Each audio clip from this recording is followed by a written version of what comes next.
They are the marvels of the seas, an entire small city afloat. For many, cruising on these ships is something to dream about, a magical cruise to far-off exotic places, romance, adventure, unsolved deaths. The MS Oasis of the Seas spans 16 decks and accommodates more than 5,000 passengers in almost 3,000 double occupancy staterooms and loft suites. The ship also has 2,300, almost 2,400 crew for a total of almost 8,000 people on board. Passengers can enjoy the fleet's new neighborhood concept of 7 themed areas containing a variety of restaurants and bars. Decks 6 to 14 include staterooms, and the 2 top decks house multi-level loft suites. Most outside cabins have balconies or private decks. There are also 5 dining rooms and a concierge, clubs, theaters, a library, and business center. The 12,000-ton ship is a quarter-mile long and has a height of 213 feet above the waterline, with a maximum beam, or width, of 154 feet. It is propelled by 3 electric azimuth thrusters of 20 megawatts each, powered by 7,400 horsepower diesel engines. The ship can travel at a cruising speed of 22 knots, or more than 40 kilometers an hour. The problem with most of the mysteries I read or watch is that there is a body. Imagine committing murder with the sure knowledge that there will never be a corpse. No corpse, no case. It might be considered the perfect crime. So here we are in the Caribbean. Each year there are hundreds of cruise ships offering thousands of cruises, and each year there are dozens of people who do not return. According to statistics gathered by cruiseshipsdeath.com, it is safer to be a stowaway on one of these ships than to be a passenger. Of course, the cruise companies would prefer not to discuss this, but be aware. If you have been asked to go on a cruise and are in a less than perfect relationship, and especially if someone could gain from your death, and that is possible to ensure someone's life without telling them, then you should watch this video carefully, and if you know someone in that situation, please warn them. Send them the link to this video, please. And here is the scariest part. Because these crimes often occur outside of the country's jurisdictions in international waters, it is difficult to prosecute them. Ships are required to keep a detailed log of all incidents on board, but are not required to report them to local authorities. In Florida alone, in 2013, citizens reported 300 cruise ship-related crimes to police. Cruise ship companies only reported 14 of them. They reported 27 man overboard cases in 2015. But I believe that if you consider all the information we have, this is a true disaster. But it's one death at a time. As far back as October 26, 1947, we know of the case of English actress Eileen Gay Gibson, 21, who was murdered aboard the Durban Castle by a ship's steward, James Camb, 31, who then shoved Miss Gibbons out the porthole of her first-class cabin. Her body, of course, was never found. Cam never denied pushing Gibson through the porthole into the sea, though he did say that while having sex with the actress, she died, and it was her dead body that was shoved through the tiny porthole, not a live actress. Quite the defense. Cruise ship operators prefer to report these missing people as suicides, as they would rather not deal with the unpopular idea that many of these deaths are in fact murders, as the negative publicity would be overwhelming. Here's a few examples. Denisa Marcosa, a crew member, was aboard the 87-meter, 110-passenger Russian ship Serenissima when she was reported missing on Friday, September 12, 2014, while the cruise ship was sailing northeast of the island of Crete. Crete police searched with 3 jet boats and 1 helicopter for several days for the missing cruise ship crew member. No body was ever found. Then there's Amy Lynn Bradley, 24, from Petersburg, Virginia.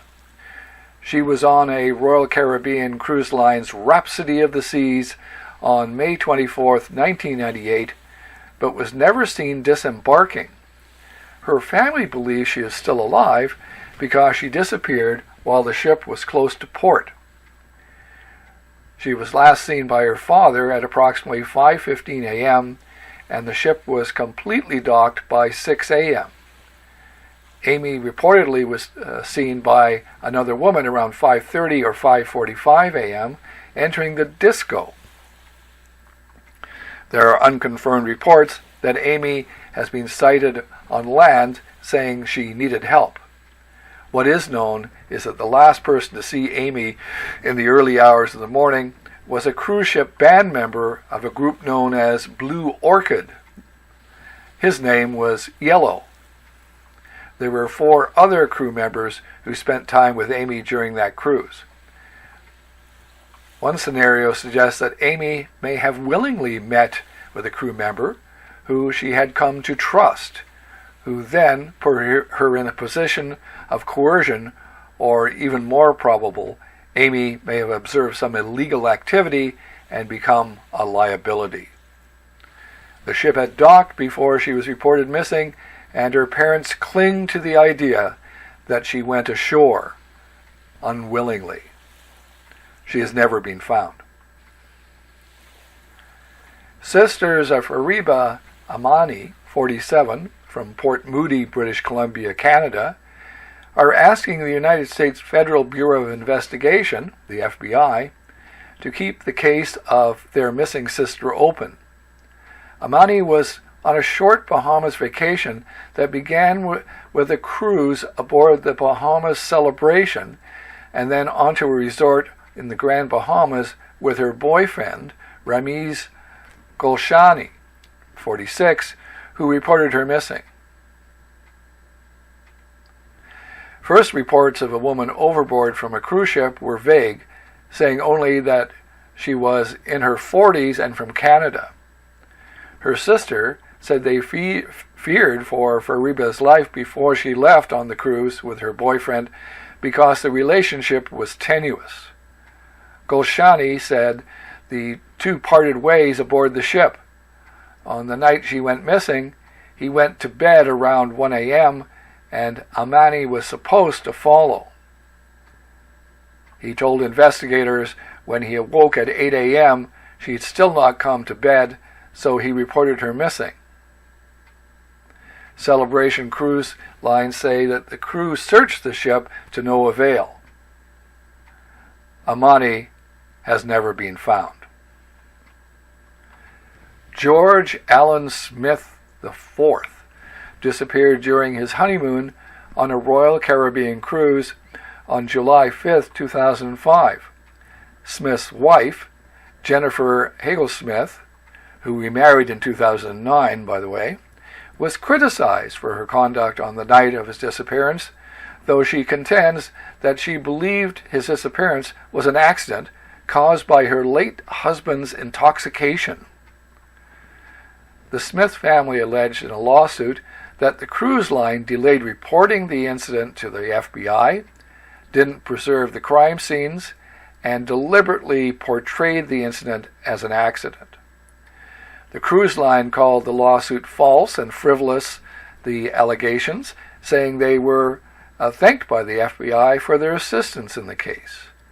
In January 2007, however, Smith's widow reached an agreement with the Royal Caribbean for $1.08 million.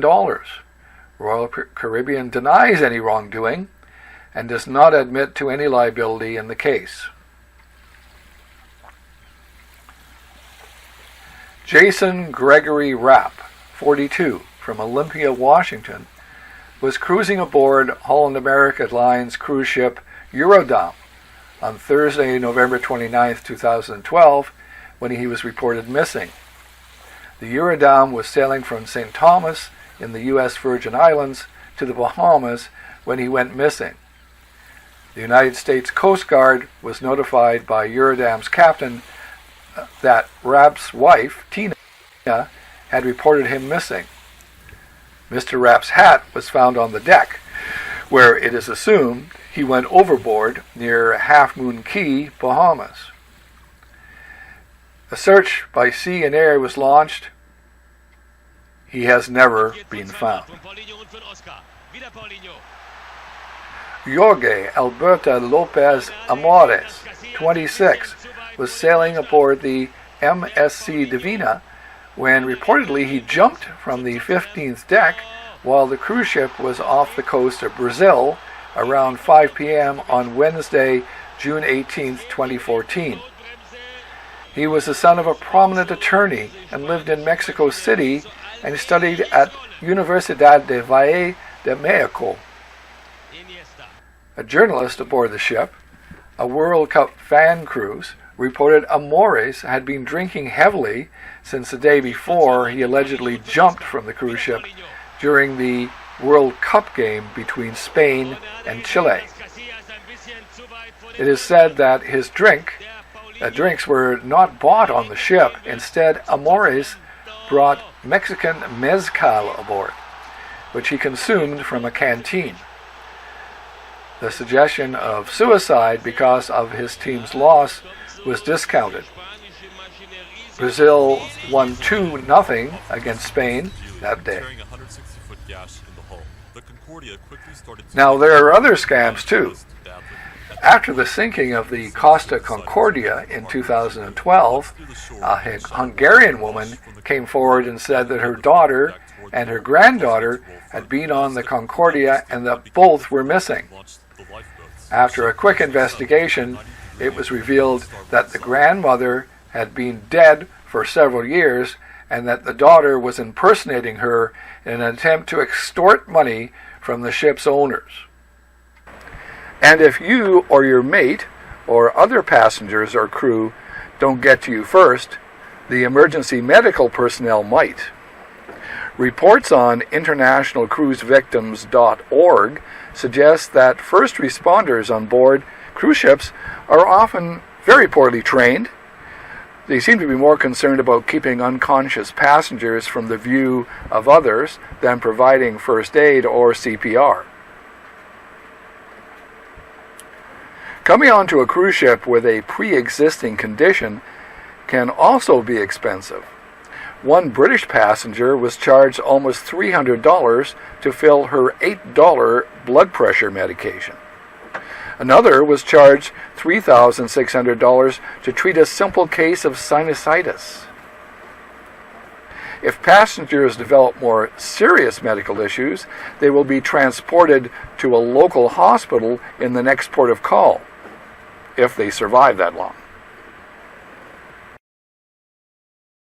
Also, if you are sick, you and your travel companions will be asked to vacate your rooms and leave the ship. Many travelers report not being refunded for the remainder of the cruise and having to pay extras for airfare to get back home from the port at which they were disembarked. When asked to reveal their charges for a basic medical treatment, such as an asthma attack or a regular consultation, all cruise lines, except for Royal Caribbean, refuse to discuss medical charges. And if that isn't bad enough, the chance of getting remedy in court from a cruise company is just about nil. Courts have ruled that cruise lines may not be held vicariously liable for the negligence of a ship's doctor, and that a cruise ship is not a floating hospital. To the surprise of many disgruntled passengers, there is no medical malpractice for care rendered aboard a ship. They state the physician is a private contractor. One investigator said, "And don't think that cruise lines will accept liability. That's been tested all the way up to the Supreme Court of Florida."